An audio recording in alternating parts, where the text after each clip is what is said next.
room. Kimberly, I just saw your post. Congratulations. Literally just saw that about 30 seconds ago. Congrats. Oh, thank you. Yeah, that was the distinguishing factor. There's a lot of agencies out there, doing what we're doing, and that was definitely what set us apart. Cool. Why don't we just start off, if you don't mind, just talk a little about that. I'm sure quite a few people on this call didn't see your post. It just came up, and I don't know how often everybody's checking Circle, but you landed a deal, and as you were just kind of saying, and basically the differentiator was AudienceLab and what you could offer with the data. Could you talk about that for a quick sec, if you don't mind? Yeah, no problem. So I'm Kimberly. I'm in Austin, Texas. My husband David and I are partners in our business Uniqua, and now we've actually pivoted to adding revenue intelligence to the back of our name because we were just doing AI, AI agents, go high level, and all that kind of stuff. And we've got a team of about 10 go high level folks that work for us, and a really good customer service, customer experience manager as well. And so, we've been pitching different verticals now, and we happened to come across friend of a friend, somebody that we'd done a real estate deal with, and his wife is a couture bridal gown designer, quite notable in Europe, and has a store on the East Coast and then here in Austin. And so we were chatting with her, and she said specifically, she'd been burned by other marketing agencies before, and we were kind of pitching the marketing and all the core capabilities of GoHighLevel, which of course there's so many, but our distinguishing factor was the data. And I said, look, we've got three pillars of data capabilities that we can give to you. We can reignite old opportunities that maybe fell through the cracks. You weren't able to close. We can give them additional, we can put them on a nurture campaign using our capabilities with GoHighLevel. In terms, of course, with data enrichment, we can drop a megapixel onto your website so we know exactly who is visiting it. And of course, we can cut your advertising costs, or maybe use the current budget that you're comfortable with spending to make sure that you're getting even more juice out of it, and hyperscaling your advertising budget using our data so that we're making sure that your messages are reaching the right audiences. And here's how it works. And then I actually did a live demo of AudienceLab on our white label site, and she was duly impressed. We were able to show her, the people that have shown intent signals about alterations, about gowns, about debutante balls, about sorority events, all sorts of things. And then also in terms of setting up an influencer campaign for her. So she said that influencers on TikTok, Instagram, etc., have been pretty effective, but she needs to reach out to more of them. And so obviously, we'll be able to search for people who are looking to become influencers. They might be influencers, and then we'll be able to hyper target those folks and help her get in front of the right audiences. Just think that ties in really well. Guys, this wasn't scripted. I didn't even know Kimberly was hopping on, but once I saw her and just seeing her post a minute ago, I thought it was a good way to segue into this because number one, my expertise and what I'm covering is sales workshop. She's talking about closing a deal. And there's a few real things I want to break down from what she went over before I kind of dive into what I normally cover on these workshops because they're super relevant, things happening now, and just things I kind of want to recap. So, you know, number one, she talked about being a GHL agency, having people, a team. So she's not just a by myself running a GHL agency like maybe some other people on this call or in our community. But I know we have plenty of GHL agencies that come in, and we all must admit that's one of the most saturated and low barrier to entry agencies to begin. You don't really need a skill set. All you need is enough to buy the white label account and get in there and start building people's CRMs for them, right? So anybody can do that. So number one, like what she's talking about, and she said she was able to stand out is 95+% of other GHL agencies cannot offer all those things that Kimberly just talked about. So that is where you guys can stand out and separate yourself from your competition. And a GHL agency is just a great example, but I don't care if you're a Facebook ad agency, an SEO agency, a content agency, an email marketing agency. Regardless, 95% of your competition can't bolt in, hey, I'm a cold email agency backed by intent driven in market first party data, right? Or however you want to phrase it, right? I mean, you can go a number of ways with that, but all those things are super important. And as she talked about, once she started breaking some of those things down, she said that was kind of what helped them stand out and close this deal because they'd been number one, burned in the past. We've all heard that. I'm going to touch back to that in a minute. But as she said, I brought down things and demoed things that other people could not offer that they'd never seen. Were unique, revolutionary, solved problems and offered solutions. So, guys, that stuff's just super powering, and that's what we all have access to. Everybody on this call, everybody that's an AudienceLab user, maybe watching the recording, what have you. And now, I personally love the I've been burned before objection on a sales call. I look at that as an opportunity where I think a less polished rep or a business owner that doesn't necessarily put on their salesperson hat or consider them a salesperson gets a little antsy around that. They're like, okay, they've been burned before. Now I'm already going in at a disadvantage. No, you just have to position yourself differently and make sure that they're not putting their experience, what happened in the past, on what they want to do going forward and on this conversation. So there's ways to always isolate that. For instance, if Kimberly was to say, Ray, this sounds great, but I tried a different data platform before in the past and I didn't get the great results. I position that as great. So you're already open to using data and at least you've tried it. I'm sorry to see you didn't get the results. And that's a problem with a lot of our competition out there, Kimberly. They're just not open about the match rates and the accuracy of the data and the platform. So you didn't even tell me yet, but let me guess. You went into Zoom Info or whoever you used, you built an audience, you expected it to crush and you put it out in cold email campaigns and you didn't get results. Well, yeah, Ray, that's totally what happened. What if I could show you exactly why that happened and a solution to that? Would you be willing to try this again? Oh, hell yeah. But you're right. So, all about the way I just handled that as opposed to, oh, you've been burned in the past. Well, we're just different. Trust me, right? You're not going to just say that to somebody. Build, I kind of leaned into, okay, you already have an edge. At least you've been willing to try that. And 90% of people aren't even willing to invest in it or try it. Now, as with anything, certain providers are going to be better than others. And when people always kind of go into that, burnt in the past, sometimes I'll make a personal analogy. So, Kimberly, have you ever been burned in the past by a relationship? Does that mean you swore off all future relationships and never gave yourself a chance to go back out there? Well, no, Ray, of course I did. So why is it different with your business? Right? Then just sit back and shut up. They Exactly. have to rationalize that now in their head. It's nothing you said. You just pointed out something that they agreed to, right? Oh yeah, right now I put myself back out there. So why do you really not care about your business? Is that not worth giving another chance? Right. So there's all ways you guys can use that stuff to your advantage. But thank you for sharing, Kimberly. Anything you'd like to add to what I just said or this conversation here before I move on, Yeah, Kimberly? no, I would just say treat the business like Shark Tank.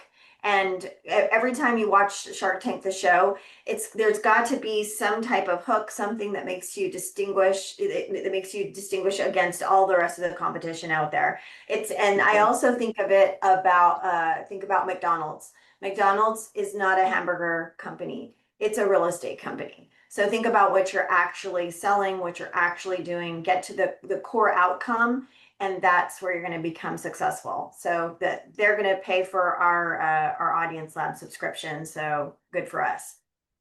Yeah, exactly. Exactly. Well said. Great, guys. So, anybody that I know, I see a couple of new names, a couple of newer clients on the call.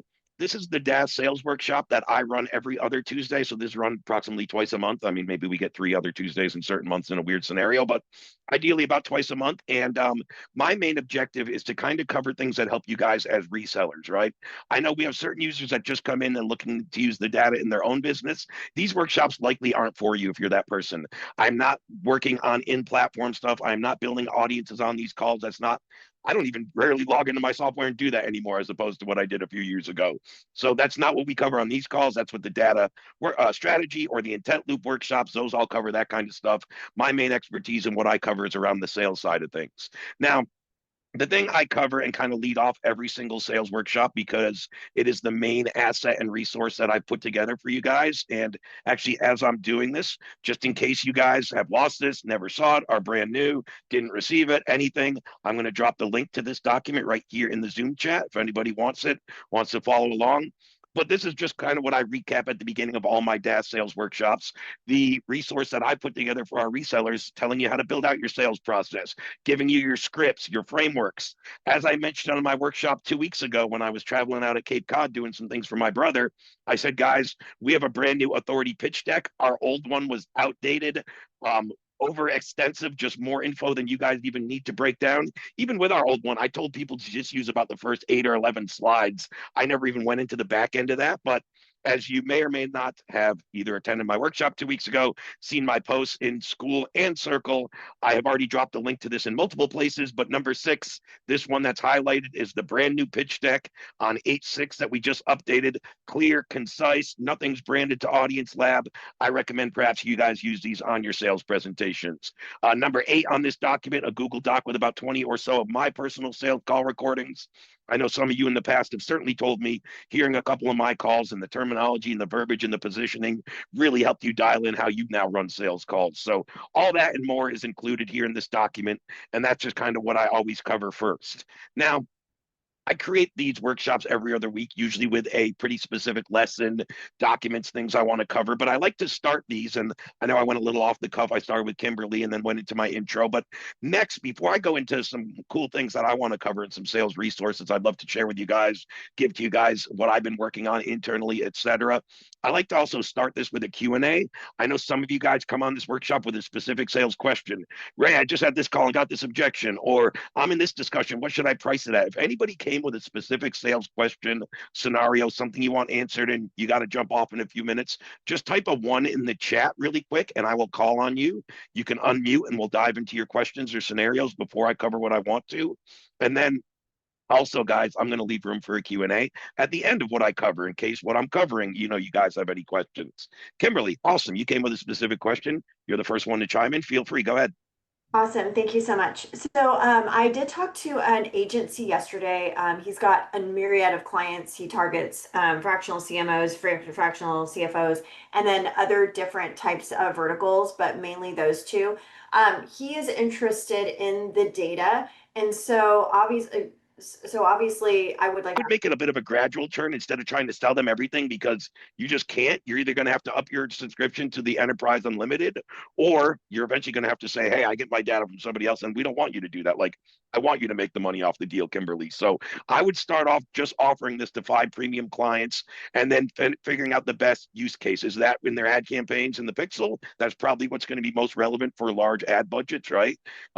Putting the data into their ads is certainly going to lower their CPA and CPL. And then if they got a lot of money running in ads, most likely they're sending the traffic to a particular website or a landing page where the Pixel would make sense. So I would start with packaging. Hey, we're going to do this for 5 clients. Let's just say we map out each client gets 3 lists per month and 1 super pixel, and come up with a price based on that. That's how I would do it. Okay, I'll do that because I'm actually making the presentation at the moment, and I was looking at the pricing. I know I think in that guide you just posted to us, there was probably a pricing guide in there in the other school, but it that seemed more retail pricing. I need to be more cognizant of that with this Correct, agency correct. That's opportunity. that's kind of what I would never sell it for, going to a business individually, right? If I'm on more of a large scale deal where there's bulk clients, I think you can go 50% of some of those prices I mentioned, and you're still profitable at what we charge you. Yeah. Okay. Cool. So Thank you so let's much. say in that pricing, I said 1,500 a list. I would start it closer to 750 or 1,500 pixel, and you can even go down from there. To be honest with you, at these bulk deals, especially with the unlimited or the amount of audiences and credits you have per month, I think you're in a good place to do that. So, again, when I say that pricing, that is for my reseller going to a brand or a business where they're just going to use the pixel in their own business. If they're using it in other client Right. businesses, you got to leave room on the bone for them to make a buck. And again, they're going to be buying Exactly. multiple lists, multiple pixels, not just 1 or 2. So Yeah. I would Okay. look at Cool. taking those Thank you so prices and much. about chopping them in half. Of course, make sure they match with your margins. But if you guys literally just pull the data and you sell it at the price that I mentioned retail suggested, those are 80 or 90% margins. So you can usually chop that in half and you're still pretty good. Yeah, exactly. I think there's a lot of room for growth with this particular opportunity. So I'll be cognizant of that. Yeah, awesome. So where Okay. can I see the various different plan levels? Are you asking the different plan levels that we offer at Audience Lab to our users, or the ones that you guys might be recommended to offer? So Joshua, if you just put your best email right here in the chat for me, I can send you that right after the call. I don't have it up on my screen handy, but I can go find it for you and send you all the different plans and levels. 100%. Let me just grab that and copy it for you, and I'll send it over to you later today. Just not something I had prepped or in front of me right now. Give me 1 second. Let me just go stash your email in a safe place where I won't lose it. There we go. Done. And now I will dive into the rest of this. I'll send that over before the end of the day for you, though, Joshua. Great. So, yeah. And was that a good answer to your question? Did you have anything to add to that, Kimberly? Okay, great. I'm Great. Oh, good. I saw David just joined too. You missed that. I featured Kimberly on a guest appearance here. She was shouting out how good you guys are doing. But nice to see you as well, David. I remember our initial call together. It was the three of us all on there. Nice seeing you both again, though. Awesome. So, can you please send me over actual pricing I can sell the data to Pixel businesses for? So, yeah, the best place to find that, I know we are talking about and kind of highlighting moving forward, and we've probably seen a lot of posts. If you're a more recent client, the last 2 months or so, maybe you're more familiar with and you're only in Circle. We also have the school community. So, really quickly, let me screen share. I think all you guys are also in the school community. You can get in there, but let me just screen share and go into once this toolbar moves out of my way. Thank you. There we go. So when you go back into school in the classroom section, under the one that I did, which was the agency reseller kit, agency win kit right here.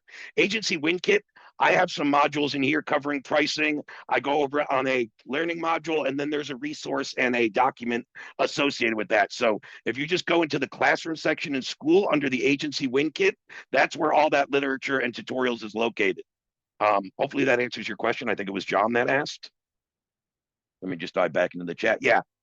Okay, cool. Perfect. You got that. Awesome. So, guys, now, again, I was just talking about, and then Kimberly, there's your post that I literally just saw 3 minutes before I went live with this workshop. But you guys that are in our Circle community definitely should be. So, if you just go look in school for anybody that's not in Circle, I've dropped 2 or 3 posts in the last week with all the links you need to get in there. If anybody's having an issue, what I found happened, what we found internally, a couple of you guys told me on the last workshop, there was an issue with some of you getting into Circle. Now, if you were already an existing client when we launched Circle, we sent every user an email, whether they received it, whether they went to spam. If you didn't click on that or open it or reply in a timely manner, for some reason, those people weren't able to join via some link I created. So I created an alternate one that kind of did a loophole around that. I wasn't sure what happened with our Circle like membership link, but it was certain people who got that initial email and never opened it or replied in a certain time period had trouble. So I have now updated all those links in school for everybody to migrate over. And if anybody is having issues with that, just send me a direct DM and I'll just make sure you get the proper link. But there's a couple posts, again, right in school about that where, hey, click this link to go get in there. And then I gave the newer link that we made for to kind of a work around that problem that we had. Don't know what happened there. I don't build our links on the back end, but when there's a problem, I just find a solution for it quick. So that's what we did. Cool. So now, kind of what I want to go over and share with you guys in terms of, again, I say I usually put together like a specific lesson with a topic. I don't know if I would necessarily call what I'm going to cover today that, but it's what I've been putting together and working on in a couple different other sales aspects. As you guys know, I run these workshops because sales is my background, my expertise, whether it was closing over $10 million while I was a rep in other companies, running my own businesses until I built out and managed sales teams, built and managed and run a company called AudienceLab where people hired me to build out their sales teams, train, place, recruit reps, etc. So even though I closed down my sales lab offer and brand, I guess I still have a reputation and people still refer me and I still have content out there about it. So I still get approached and work on some projects where people ask me to recruit reps, build out sales processes, build out all the resources and KPIs and some of the things I've been working on. Number one, and I might have even shared this on the last workshop, don't remember. But if we are ever getting to a recruiting phase in our own business, hey, I am the business owner and the sales rep. I'm to a point where I can't keep wearing both hats. I need to hire somebody and bring them in. Number one, this is what I do. I actually have 3 sales rep opportunities open now from somebody, a colleague of mine that hired me to place and send some talent over into their interview process. So what I always do first off, guys, is I create an overview for the available position. The things that are important are pretty much highlighted. In this case, company overview. What's the company I might be applying for? What's the role and the role focus? What are the key responsibilities for this role? What's the ideal profile or person I'm looking for to fill this role? And why is this role a good fit for the sales rep, right? We always got to say what's in it for them, not me as the business owner or the person providing me this, but what's in it for the rep that makes them want to take action on this role over another one or wants to, create the intrigue or interest in the specific opportunity, right? So in this case, again, I mentioned 3 opportunities. This says opportunity 1. That was all highlighted. Then opportunities 2 and 3, 2 opportunities are for this similar company, which again, I didn't highlight here. These ones I put in bold, but closer role, what they must have for experience, what the actual roles are, the key skill set that I see for this role, personal traits we're looking for, why you might not a good fit, and then next action, right? In this case, I did all this organically through my network on Facebook. Anybody that saw this opportunity would have saw it on Facebook, so they can easily just shoot me a DM and then find out what the interview process is. Anyway, kind of basic thing, but I'm just sharing stuff that I work on and stuff that I create for business owners to help them attract the right talent. In this case, two different companies between the opportunities. The second one specifically, I asked, hey, what do you have for me to go attract reps? And I've put together anything. So I was like, okay, well, give me your company website, a quick little overview of what you do, and then what positions you're looking for, and I'll build this out for you, right? Which I did. But it's funny because they have an established business. This guy's doing hundreds and thousands, if not millions in revenue per year. He's ready to scale up and build a sales team, and he doesn't even have a simple document explaining what he's looking for, right? So again, just some of the things I think we overlook, and I just wanted to recap. Now, maybe the more exciting thing that I worked on recently and that I wanted to go over with you guys is in this offer that I'm a part of with one of my colleagues and somebody I've worked on with numerous offers going back to 2019 where we first met, a guy by the name of Fred Smith. He runs a business called the Client Engine, all about lead gen through the client acquisition process. He asked me and talked about, hey, Ray, I need these sales assets built out. I'm ready to start scaling, start outsourcing. I followed your, basically, if you guys, anybody was on my lesson 2 weeks ago, which just so you know, the replay of that lesson is both in School and Circle. But what I covered was the evolution of building out your own sales process, guys. Again, if I'm a solopreneur or a 2 or 3 man team that I'm kind of wearing all these hats and I want to get to the point where I just do fulfillment or I just do marketing, or maybe you are that salesperson and that is your role, whatever. But I kind of put together a document with all the prerequisites and all the processes I go through before I'm ready to bring in reps. Everything, for lack of a better phrase, getting your ducks in a row before you bring in somebody, right? So I shared that with Fred, and he's like, hey, man, I'm going through all these. I have these ones built out. These ones I'm getting done this week, but this is what I need from you. So when he asked me to build out the sales assets and resources for this business, all he provided me with was this middle resource where I'm hovering my mouse, right? Well, they all say the Client Engine for obvious reasons, but he only had this video for me to go through and he gave me a little gist. And I just know, hey, I built out a lot of sales teams. I know what we need. So I built out and added all these resources in the last 24 hours. I don't remember, but did some today, some last night. I'd love to share and go over some of them with you real quick. So number one of super importance, high level sales philosophies. I actually created this document for a workshop for the specific group. So this document was created for a lesson I taught here, don't remember, a few months back, and now I'm just repurposing it, right? But basically, some of the things and my principles of what given me and my teams and my businesses success with sales is number one, my company motto when I had my Sales Lab brand is telling isn't selling. You guys probably have heard that redundantly if you've been on multiple of my sales workshops. But what I mean by that is anything you want to say to a prospect on a sales call, you want to scream, hey, Kimberly, you need my data to get your lower cost per lead. You need to ask the questions to get that to come out of their mouth, right? Rather than telling somebody what they need, if you ask them and they say, Ray, I need this data to get that lower cost. I agree with you, Kimberly. So what's stopping us from moving forward? Do you want to talk price? Right? She just told me she needs it. Is she going to believe what comes out of her mouth or what the sales rep on the other side of the call is screaming at her that she needs? I think we both know the answer to that. So that's what good sales reps do. They figure out the questions and the framing to get the prospect to say what they want to just scream and shake. There's been times, especially early on in my sales calls, where I just wanted to reach you and shake you. Man, you need this product. Like, wake up. But you can't do that, right? And for obvious reasons. So just get good at asking the right questions to get what you want to say to come out of their mouth. It's really not that difficult. Now, people buy good sounding products rather than good products themselves. Unfortunately, this is true. And what I mean by that is there's probably people out in the market right now in your space, whatever agency you're in, not just in the data space, but in the GHL space, Facebook ads, marketing, I mean, everything. There's people that do things crappier and get more business than you. Why? Because they make it sound better. They have a better hook, better angle. You might just think it's a bigger budget. And yes, sometimes that comes into play, but they've also, if they have that big budget, they know that their hook and their message is converting. They don't put a big budget behind a crappy, a crappy creative or hook, whatever. So again, it's the product that sounds better over the product that is good in reality, especially in the marketing world. So what can I do to just make this sound more appealing, intriguing, interesting, right? Think of all those things and think about it from the other end of the spectrum, not you, the service or business owner. What if you were the prospect with the problem that you solve. What would you want to hear? What would make you buy? That's all you really have to ask yourself to do this, right? Number three, always huge to me, tie downs and temp checks are the two most effective components of sales calls that are a huge differentiator. And the biggest differences I know from all the calls I've audited over the years, reps that close deals and reps that don't.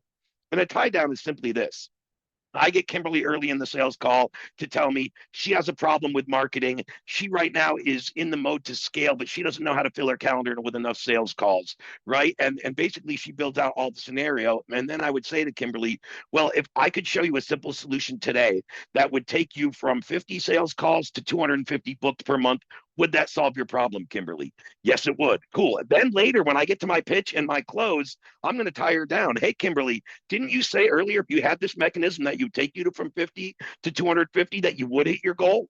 Yes, I did. So what are we talking about here? If you said you found your solution, you're 100% sure. Why aren't we moving forward with this? What's the real problem? That's what I use when I get to those, what I call brush off objections. When people, I need to think about it. I need to look around. It's like, what do you need to think about, Kimberly? You just told me if you had X, you could achieve Y. Is your business not that important? Is your goal not important anymore? Because you told me it was at the top of the call. All I'm doing is tying them down to their own words. That's number one. And then number two, the temp check. Once I get through the pitch and I've laid out everything, you guys have heard me say this a million times, but I use something along the lines of, hey, Kimberly, now that we've talked about everything, if everything makes sense and the finances line up today, would there be anything that would stop you from moving forward and making a decision? And I get that first. No, Ray, there wouldn't be as long as finances line up. Great. So let me just reiterate on a scale of, say, 1 to 10, 1, Ray, you're ugly. Let's hang up now. 10, I need this embedded in my business yesterday. Where are you on that spectrum? And anytime I get an 8 or lower, I don't go present price yet. I dive back in till I get them back up to that 8, 9, 10 range, right? I like to look for a 9 or better. Some people will never give you a 10. Ray, 9 is great. There's always something you could do better. You'll never be a 10 in my book. So I'm not always shooting for perfection here, but progress, right? So if somebody gives me a 6, hey, I'm a 6. Okay, Kimberly, tell me why you're a 6. What do you like about the product? Boom, she's going to start selling herself on it because I asked what she liked. Great. So now that you mentioned that, let me ask you what's lacking or what's missing that's getting you closer to an 8 or 9. Well, Ray, everything sounds great, but I've used these technology and these software platforms before, and they just don't give me the level of customer support. Oh, did I mention, Kimberly, that you get a link to one-on-one help as well as 8 weekly workshops with experts on my team on every aspect of the platform? So if you had that level of support, I forgot I mentioned that earlier, my bad, would that take you closer to an 8 or a 9? Oh, Ray, you offer that? Oh, I didn't know. Yeah, man, I'm an 8 or a 9. Great, right? Cool. So that's a great way to do it, right? Um, so I just wanted to kind of reiterate that. Now, I'm always going to die on the hill, and my philosophy hasn't changed on this since I was a setter for a company doing 20 million a year in revenue, and I got my first remote sales job to running and managing and co-owning businesses with millions of dollars in revenue. This discovery, gathering intel, whatever phase you call it, that is the most crucial aspect of the phase. If we don't ask the right questions, we don't assess the problem and the issues right, and we don't have the right numbers and ideal outcomes when we're done with discovery, it's going to be very tough to pitch somebody, to tie them down to the right things, to do everything I just talked about. Not that it's difficult to pitch. Pitching isn't difficult. It's difficult to close that person if I haven't built the right urgency, the right solution, the right, everything that we tried to do in discovery. So, as I say, most crucial part, believe it or not, overcoming objections is not the most important skill set for successful closers or rep. It's actually the other two components, right? The ability to navigate the call as an organic discussion, kind of like you guys see I'm doing now. I'm not reading a script. This doesn't sound rigid, scripted. I'm not a monkey robotic type of person. That comes off to people when you're reading off a script, when you're not using your own phrasing, terminology. So be you, right? Take a script or a framework and make it yours. Any mentor, manager can provide you with a script. I guarantee you they won't mind if you tweak it to sound a little better like yourself if you're closing more deals. I can pretty much guarantee it. I've never been mad when somebody tweaked mine to get better results. I don't know why they would, right? I mean, sometimes we're told to read off a script, but to me, that is just much less effective than being yourself and getting the same message across. All right. So, and two, the ability to hold somebody accountable to their own words, AKA tying them down, and B, challenging them. Actually, we just had a little internal sales training where my business partner and co-owner as well, the CFO of AudienceLab, Jesse, and really one of the most polished and best closers I've ever met. I still hate to admit this, but he's a better closer than I am. When he was challenging our internal team on challenging prospects, and they were just like they were getting these objections, and they were like pulling back, like handling them with kid gloves, and we were listening to the discussions. And then one of my reps like, all right, I went and challenged somebody. I kind of pissed him off, and he gave me the FU. And Jesse's like, that's what I want. I want you challenging people. We either want a yes or F off. I'm not ready to move forward. I'd rather that than, hey, Ray, I'll get back to you. Send me your business card. Send me your proposal. That's an F off. That just goes out in limbo, and we probably never get back in touch with that person. I would rather have a definitive yes or no, however, and sometimes challenging people. But again, if you're challenging people and holding them accountable to their own words, are you really being rude or inconsiderate? Highly doubtful. You're challenging them on what they said to help them reach an end goal that they told you they're looking for. People actually respect that when you do that on a call, and it makes them challenge themselves and say, man, this is what I need. I need to level up myself. I need to hold myself accountable. I need to grow my business. Your solution is the answer. Yeah, Ray, I'm ready to buy.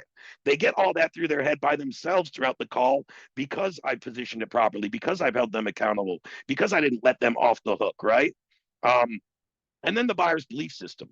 Use agreement analogies, right? Um, yeah, that was a great example. I thought it was ironic. This is a little different, but what Kimberly mentioned earlier about McDonald's not being a hamburger company, a real estate company, it's if when you really look into their business model, that's what they did, right? And it's a great example. Ben Feldman was the example I used here. Some people may or may not know about his story, and you could go look him up. I believe it was in the 70s, if I'm not mistaken. I would have to go look back. And he was selling, he was selling in the New York stock market, and he was back before the day before they had internet conference calls, right? You either met people in person or did a one-on-one phone call. And he would go in with an agreement analogy. I think he was trying to sell insurance. It was insurance, but it was within the New York market and within like Manhattan.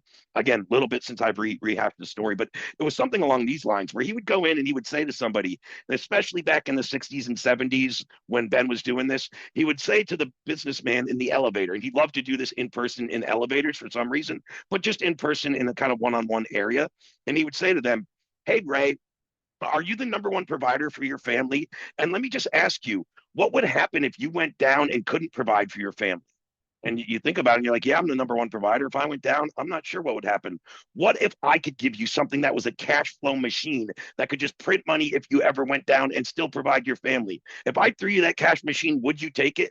Yes, I would. Great. Let me show you how this policy works. Right? I didn't do it perfect there, but it was something along those lines where he got them to say, yes, I am the breadwinner. Yes, if I went down, this would be a problem. Yes, I would love a machine to print cash and provide for my family. It was just, yes, yes, yes. Great. I have this for you. It costs you $7 a week. Why aren't we moving forward with this to protect your family? Nobody could say no the way he did it. He had closed more deals and more business himself than the biggest insurance firm in Manhattan through doing these in-person agreement analogy deals. So you guys can look into that a little more. Again, I was probably a little more recent of that analogy when I taught the actual lesson. That's one resource. Now, number two, something I do in all businesses is assess the real metrics that matter.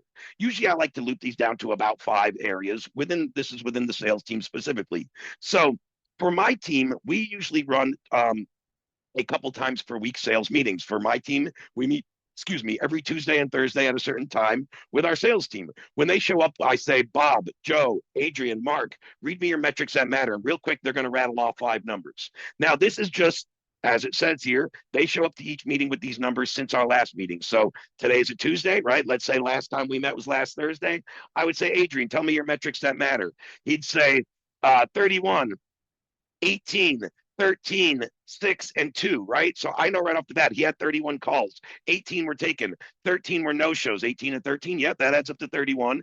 He closed 6 deals, and he had 2 sets for the back-end closing team. Whatever. That's all I want when I start mine. Now I have more advanced and much more tracking metrics and sheets and things I use. But these are great to use in your weekly encounters when you meet with your team a couple times a week, just so as the team leader, whoever's running and managing the sales team, can take this data. And this is where I make in-week adjustments rather than waiting to see all the data that comes in at the end of the week or the end of the month or however I do that, right? So I can know real quick that, oh shit, our no-show rates tanked this week. How come last week they were getting 60% and this week they're getting 38%? And I take that back to marketing. We figured we just tried a new hook. It's bringing in a lower quality audience, or we just put out, a lower quality tier, or we actually went to businesses and not agencies. And there's all kinds of reasons I could be seeing this, but this data I get midweek lets me take this back to marketing and make adjustments before I have to wait to my end of month data to come in. So again, useful tool. That's what I found to be the most relevant metrics. And if you don't have setters on your team, you would either erase number 8, letter E, or switch it to another metric that maybe you are looking to track. But really, any sales team really needs to know how many calls are getting booked, how many are showing up, how many are no showing, what's our close percentage, and if we have again a setter or a closer type of thing, how many sets are we getting for our front end team, right? So that's really relevant.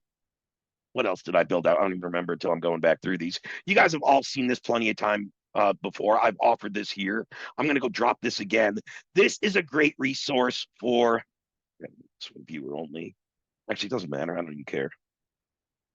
This is great for any of you guys that take sales calls yourself in your own business, or maybe you are a sales rep in somebody else's business. But what I love to do is have a sales team manager that runs a couple audits. Now, they can only run X amount per week, and how big your team is might mean less audits per guys. I teach reps how to audit themselves, which is called the self-audit framework. So I have a quick little Loom tutorial about that.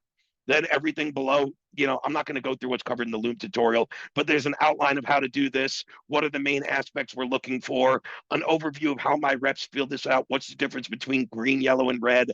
Why I'm time stamping these certain things, and really the 8 aspects I'm looking for in a sales call. With a rep, I always, and this is what I did initially to get good when I was first starting out. Number one thing that I held myself accountable, did I hit every aspect of my framework? Not did I get every aspect perfect and right and all the wording, but did I do the intro properly? Did I do the assessment phase properly? Did I dig into the pains problems? Did I go into the impact of those problems? Did I start to discuss solutions, the impact those solutions might have?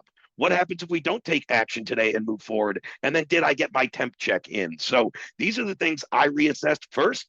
And then once I knew I was doing all 8 of those things every time like clockwork, I didn't have to really gauge myself. Then I went and teach one and got better at each phase of those, right? And this kind of shows you how to do that. So guys, what I'm going to do really quick is right here in the Zoom chat, I am going to go drop the link to this. If anybody does their own sales calls and is looking to better themselves, has never seen a framework to self-audit and thinks you need an outside body to audit your calls, that is not true. You can certainly level up yourself. And I just dropped that little document right there in the Zoom chat for you guys. Super helpful tool. I remember when I was first coming up, I was always relying on the expert to do it. I didn't even know it was a reality that I could do it myself. Number one, like I'm just starting out. I need help from other experts, right?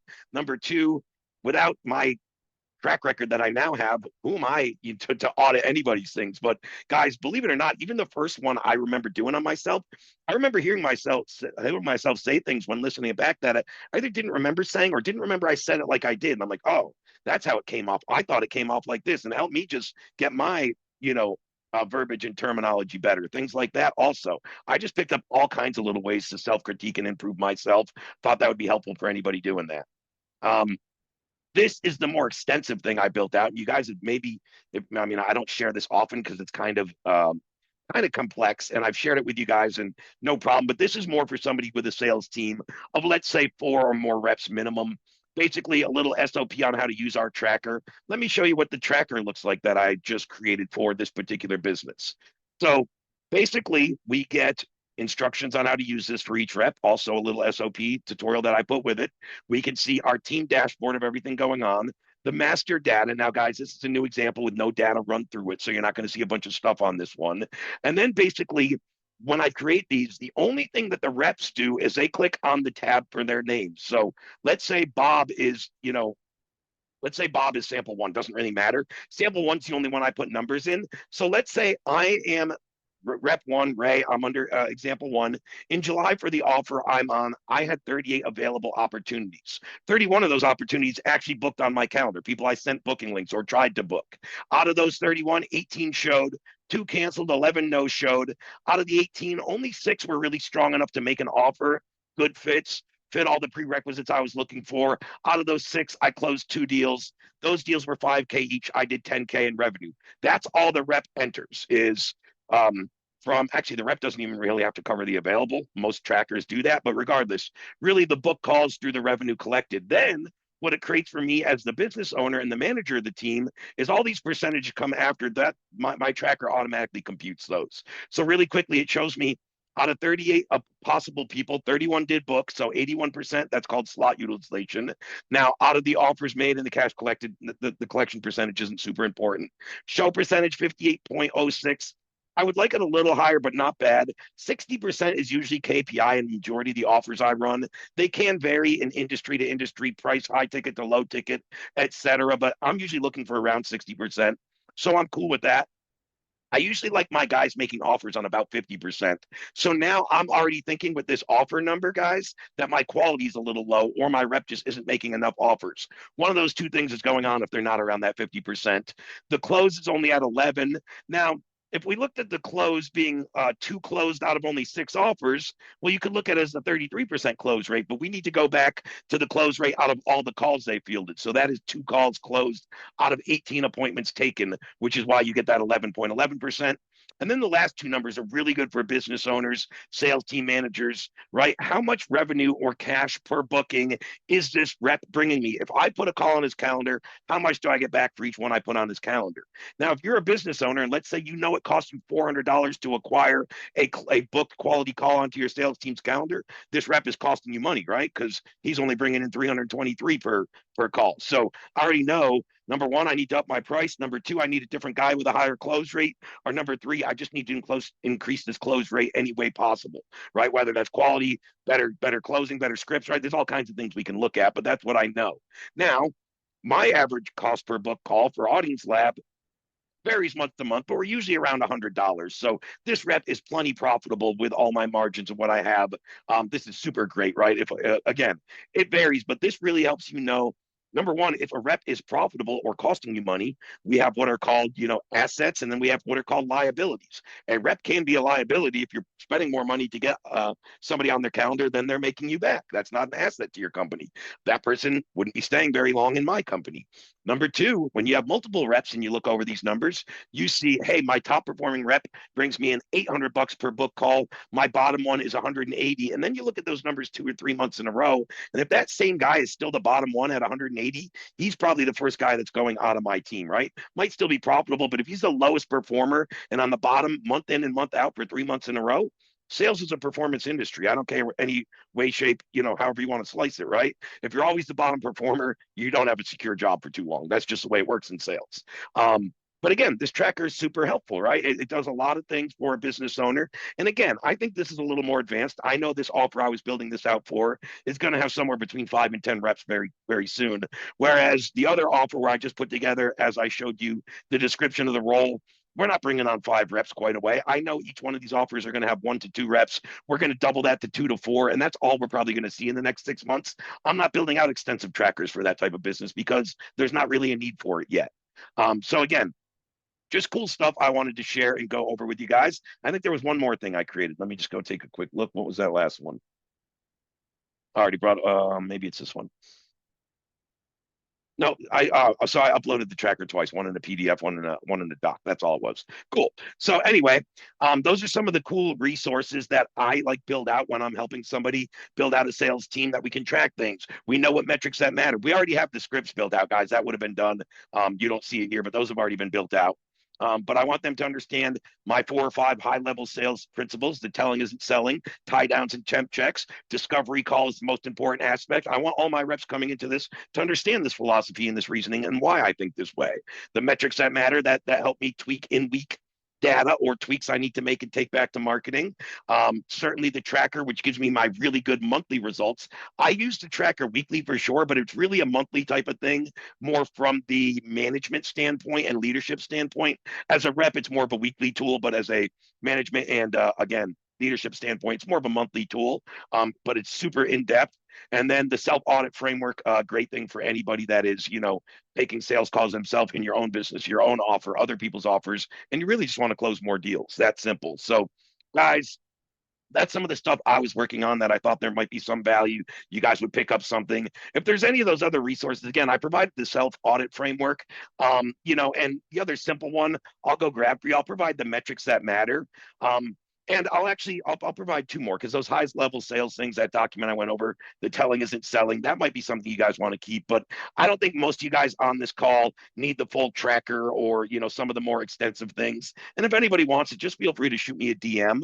But what I'm going to do now is the quick little tool for anybody that has a couple reps. And if you meet with them a couple times a week and want to track metrics that matter, very basic. That's the one that I just dropped in there. And then lastly, let me go grab you that one that just says, what was it? High level sales philosophy and best practices. There we go. So, and that will be the last one going in the Zoom chat momentarily. One second here. Thought I had the screen share, but I didn't. It was throwing me off. And then that one is in there. So I dropped a few resources. You'll see 3 links from 3:38 Eastern on. The first one in there, self-audit framework. Second one in there as the metrics that matter. Last one is the high-level sales philosophy frameworks and things that I certainly teach to all my reps and all the teams that I build. So guys, I just wanted to help you, and I just wanted to provide those. If they're help to you, feel free to use them. If not, or you're not at that point, or they're not relevant, don't use them. 100%. I get it. And then, as I say before I round out each of these workshops, we're going to go to a Q&A at the end, see if we have any real quick. But also what I do is I upload my recordings to Circle and School by the end of day, worst case scenario next day, every time I run one of these. So if you go look in School or Circle, you miss some of this, you want to watch it back, share it with another team member, whatever, the replay will be up there. And within the description of that, I will also provide the links that I covered here in this workshop. So cool. That's what I wanted to go over today.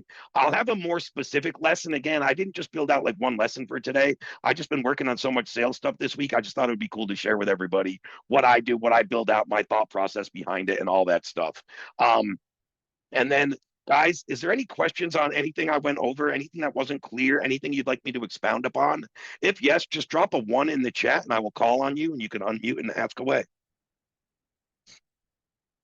So, Justin, go ahead first. Yeah, man. Hey, really appreciate you doing this. This is great, especially as a newbie. We just signed up less than a month ago. A lot of initial success. Really, really, really happy so far with the conversations we're having. Two difficulties that I just wanted to like air out and see if you had any wisdom on. So, I've done a ton of agency work in my past. I really don't want to be an agency again. We were attracted to this because it's a singular product and I think it's valuable. Just running into constantly people going, this is great, but I don't know what to do with it. And I get it. Kind of resisting the, well, you do this, this, and this, and we can do this for you. Other than like really like bigger companies who have, data built in, can you give me some directive on question 1, who to target if we don't want to do agency work? Who would you go after if you just want to do the DaaS work? Was this a 2-part? Do you want me to get both parts? I got a totally separate question. So I'd like to ask cool.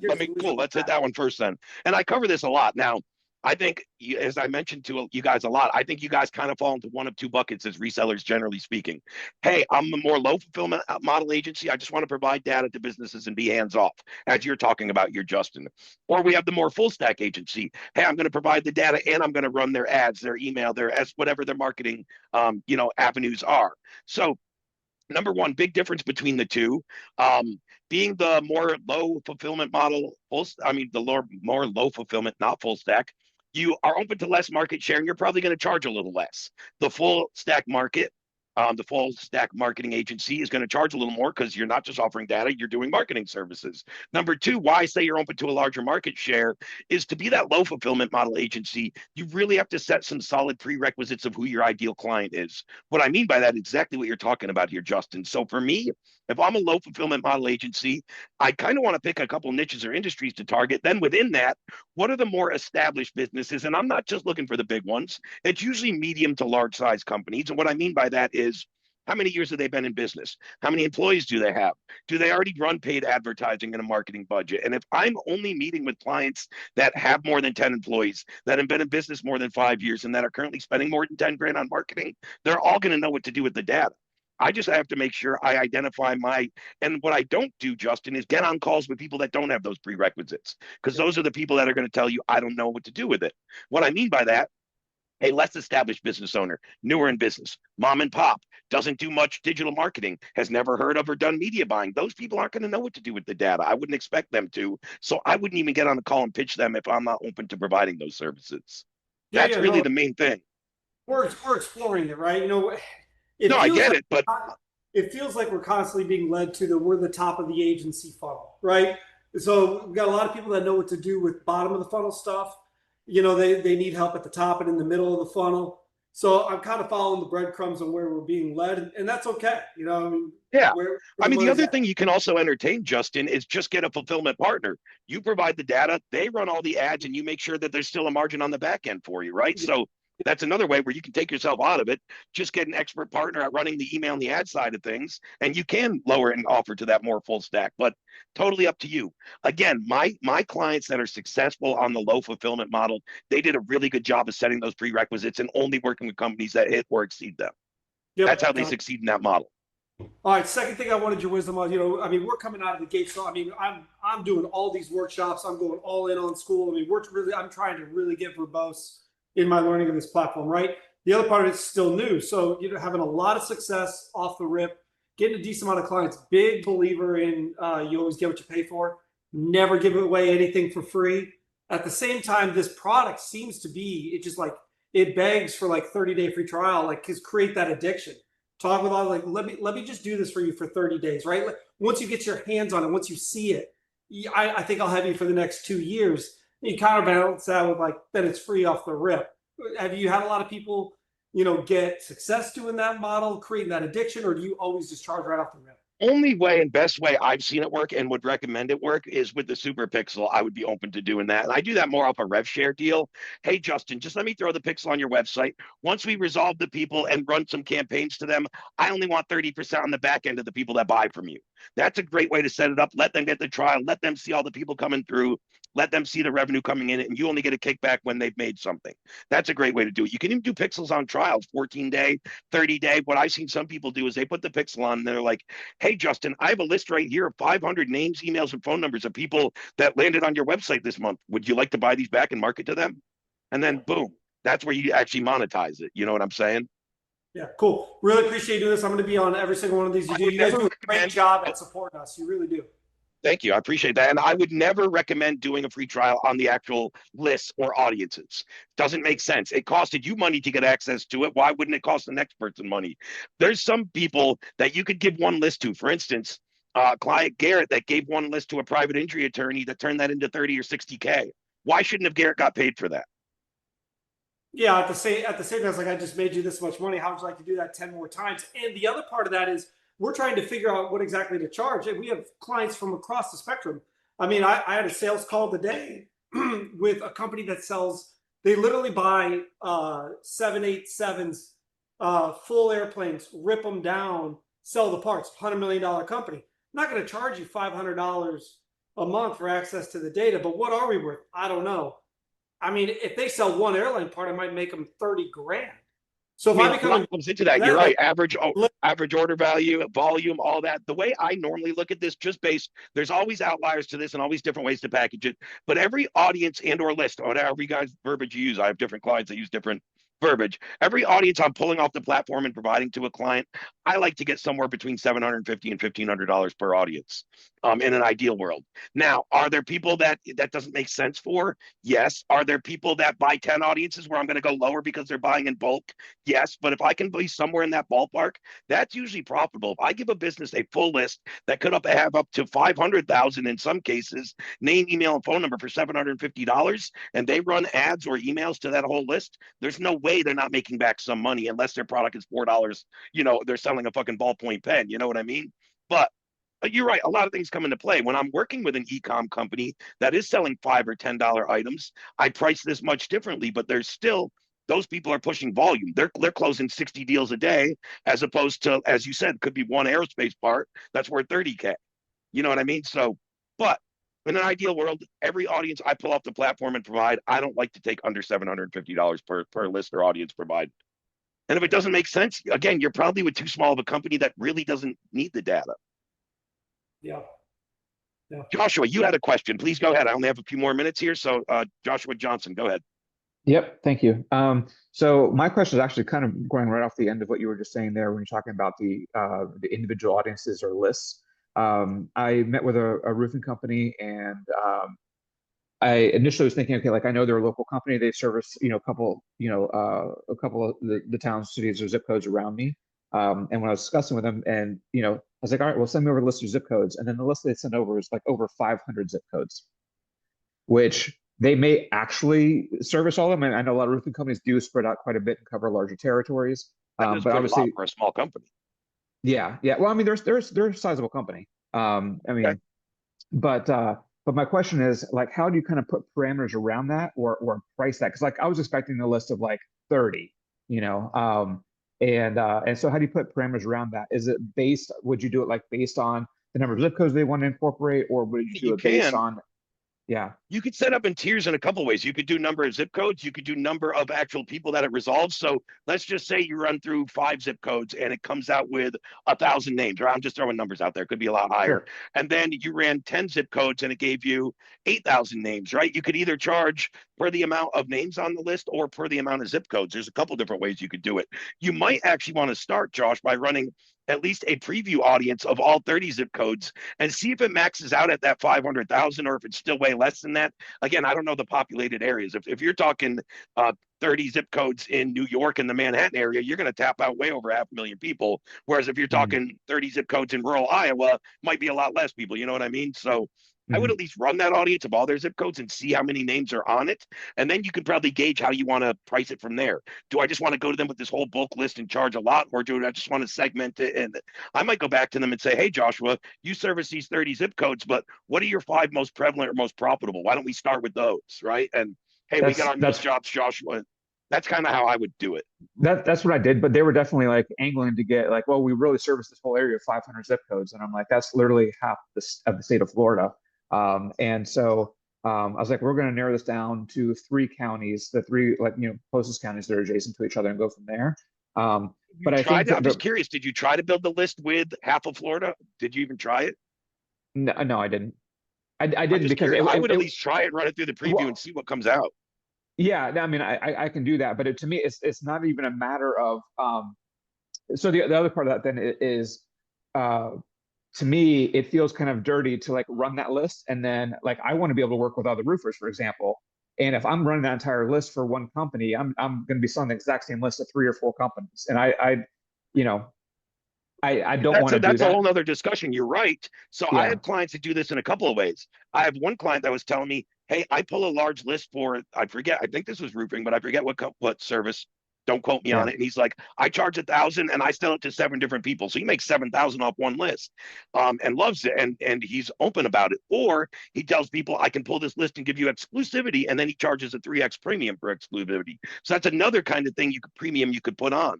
Um, and the other thing I would say here, in terms of like you were talking about, like, you know, if I give all those, names, one thing I do with a client is, okay, you're serving 500 zip codes with a large client like this. Ideally, in a perfect world, Joshua, how many leads can you market to per month? Because just because Hmm. they service those 500 zip codes doesn't mean that they're running ads and marketing to all 500 zip codes and all the names within them. They might say, we do outreach to 5,000 people per month. Well, then that's probably only 4 or 5 zip codes. So you might want to ask Hmm. them in an ideal world, how many people can you do outreach to per month? And then build a list that correlates to that number. You know what I'm saying? Yeah, because I was thinking about how that would work. Like I'm also talking like a vitamin shop type business, and they have like 8 locations, and it could be easily like, well, here's 45, all of our zip codes for 4 states because all of this. So I'm trying to figure out ways that make sense to be able to like kind of either rein that in or capture the value from the size of the list and the information that they're requesting. Yeah. And again, ideally, it's asking them in a perfect world, how many leads could you market to and try to make the list somewhere around that number. And then that's a really good Mm, starting point. okay. Well, thank you. Cool. All right, guys, I got to run here. I got one more call to run too. So, again, I'll have this replay posted in both School and Circle end of day or sometime tomorrow at the absolute latest. And if anybody needs anything else from me or anything else I covered in here, feel free to shoot me a DM. I am awful responsive and I get back to those every day. All right, guys, appreciate you. Bye bye. Thanks for sharing, Kimberly, as well. I appreciate it.